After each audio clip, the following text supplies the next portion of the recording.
This story took place when I was 17. I frequently went to the gym and took the bus home. One Sunday, I missed my bus and had to wait for the next one. My parents were out for the evening, and I didn't want to pay for a taxi, so I settled into the bus shelter. It was a cold night, and light snow was starting to fall. After nearly an hour of waiting with no sign of my bus, I pulled out my phone to listen to music.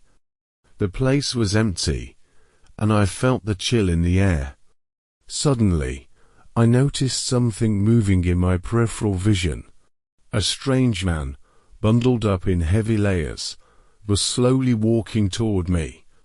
Not wanting to draw his attention, I kept my focus on my phone. He sat down at the opposite end of the shelter, staring directly at me. Something felt off. He seemed either drunk or on drugs. He eventually asked, "When is the bus due?" I took out my earphones and replied, "I think it's delayed because of the snow." He stared for a moment before mumbling to himself, which made me even more uneasy. I pretended to scroll through my phone, trying to ignore him. After a few minutes, I glanced over again. He had moved closer. I heard him sliding even nearer, which sent a wave of panic through me. I turned to him and asked, "You okay there?" He stared blankly, lifted his arm, and leaned toward me. In a surge of fear, I grabbed my bag and ran as he collapsed to the ground.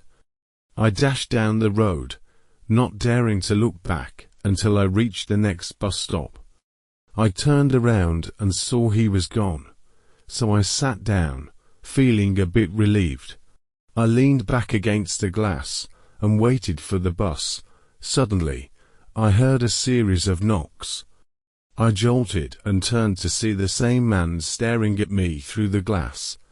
"What the hell is wrong with you?" I shouted.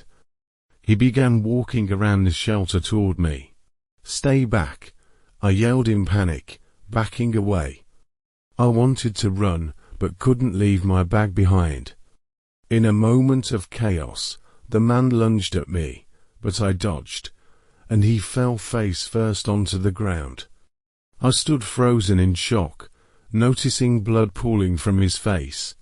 I tried to wake him, but he didn't respond, so I called the police and paramedics, who arrived shortly after. They informed me that the man was on prescription drugs.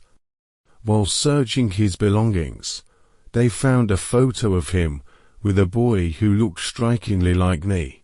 It turned out he had lost his son in a custody battle and had spiraled into despair. He was taken away for treatment, and that was the last I ever saw of him. Shortly after, I got my driver's license and decided never to take the bus again.